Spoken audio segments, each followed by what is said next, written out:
बिना आंखों में भी हो रहा है, हो सकता है। ऐसे गंधर्व परमेष्टि आदि हम लोगों को बहुत सुविधाजनक मंत्रों के माध्यम से आज मूल तत्व को समझाने का प्रयास किया है। जिन्होंने समझ लिया उन्होंने अंतर मुहूर्त में भी द्वादशांग के पाठी बन जाते हैं, बने हैं। इस युग के अंतिम सुत केवली भद्रबाहु स्वामी थे, जो अकाल पड़ने से इस उत्तर से दक्षिण की ओर चले गए थे। उस समय उनके पास द्वादशांग तो था ही, 8 महानिमित्तों के भी ज्ञान उन्हें उपलब्ध था। उसने देखा कि यहाँ अकाल में तो झूले में लड़का है, झूला झुलाया जा रहा है, किंतु इसके दांत भी दिख रहे हैं पूरे पूरे, जबकि होने नहीं चाहिए। दांत के साथ साथ उसके मूंछ भी दिख रहे थे। तब उन्होंने सोचा ये अकाल में क्यों संकेत मिल रहे हैं। अकाल में कोई भी काम होता है तो वह निमित्त कुछ और विशेष हमें बता देता है, और समझ लिया उसके माध्यम से ये महान अकाल पड़ने वाला है। इसलिए यहाँ पर दुर्भिक्ष होगा, भिक्षा नहीं मिलेगी, मुनियों का निर्वाह हो ही नहीं सकेगा। श्रावकों के लिए भी कई समस्या आएगी, किंतु हम कहाँ तक प्रबंध उनका कर सकते हैं। और इसको छोड़ करके उनका जाना भी अशक्य था।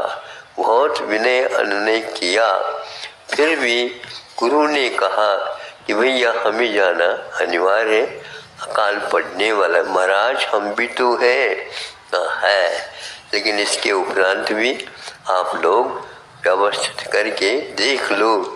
यह बहुत ही 12 साल का अकाल, अब क्या समझते हो।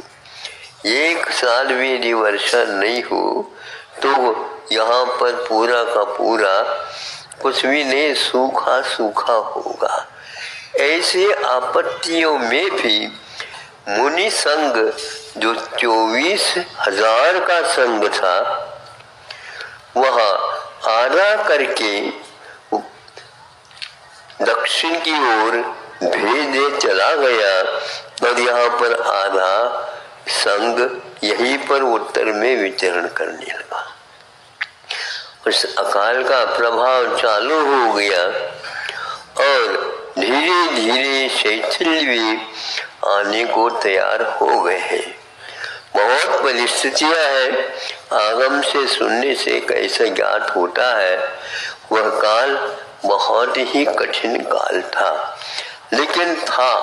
आज से वह लगभग 2500 वर्ष, लगभग समझ लो आगे पीछे इतना काल व्यतीत हुआ।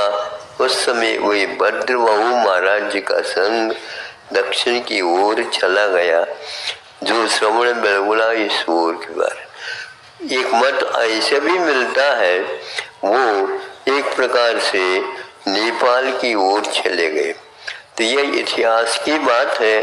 यह कहावत से है कि भद्रबाहु का यहाँ से विहार करना, चाहे दिगंबर हो चाहे श्वेतांबर हो, ये मान्यता सबको प्राप्त है।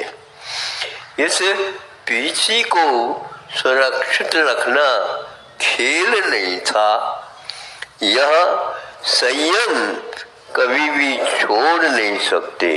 धीरे धीरे संयम की कमियां हो गई, और आप देख रहे हैं अनेक मतांतर हो गए हैं, लेकिन फिर भी इस दिगंबरत्व की रक्षा के लिए प्राणी मात्र की रक्षा करना और अपने इंद्रियों को काबू में रखना, ये मुख्य दिगंबर मुनियों का यह व्रत माना जाता है। महाव्रत माना जाता है, उसी के पूरक और भी जो 28 मूल गुणों का समावेश उसमें हो जाता है। इस प्रकार अहिंसा तत्व को सुरक्षित रखने के लिए इन 28 मूल गुणों का पालन करते हुए आज भी रात दिन देने वाले श्रावक भी विद्यमान हैं। एक बैलगाड़ी है और एक ही किसान उसको चला रहा है, किंतु वह अकेला है, किंतु सामने 2 बैल जुटे हुए हैं। ये दोनों बैल ऋषभ कहलाते हैं और उसके माध्यम से जो कोई भी फसल आएगी उसको सुरक्षित वह घर तक पहुंचा देता है, ताकि विश्व भी 1 वर्ष तक उसका उपयोग कर सके। अकाल में भी श्रावक लोग कैसे क्या भोजन पानी आदि किया, एक बहुत ही अद्भुत बात है। उन्होंने भी श्रावक व्रत पाला, तभी श्रमण व्रत पल गए। यदि ये नहीं मिला श्रावकत्व तो निश्चित है ये बिल्कुल, इसमें कहने भी संदेह ही नहीं है। सल्लेखना का वही प्रसंग शुरुआत हो जाता।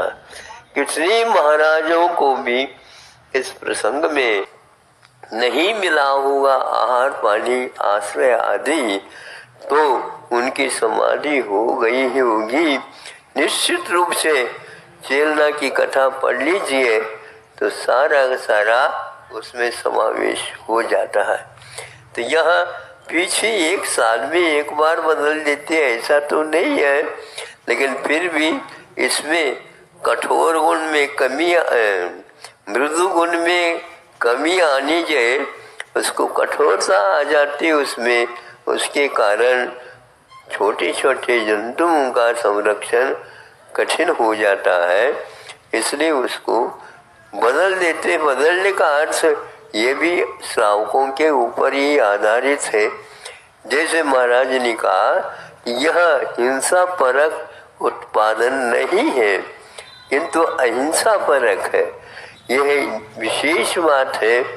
ये मोर जो है एक मादा भी होता है और एक नर भी होता है। केवल ये जो पंख मिलते हैं यह नर मयूर के ही होते हैं, लेकिन ये भी ध्यान रखना इनका काय प्रविचार नहीं होता है। काय प्रविचार, उमा स्वामी महाराज जी ने काय प्रविचार का विश्लेषण करते हुए तत्व सूत्र में लिखा है कि विचार में एक प्रकार से वासना है, इसका प्रतिकार किया जाता है, तो प्रतिकार के लिए काय प्रविचार होता है, शरीर के अंग में माध्यम से होता। किंतु यह सर्वत्र होता हुआ कम होता हुआ चला जाता है।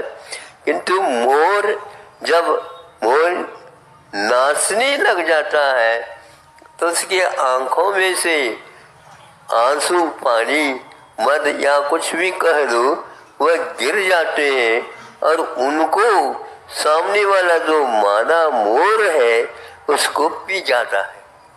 तो उसके पीने से उसका गर्भ रह जाता है, ऐसा सुना था।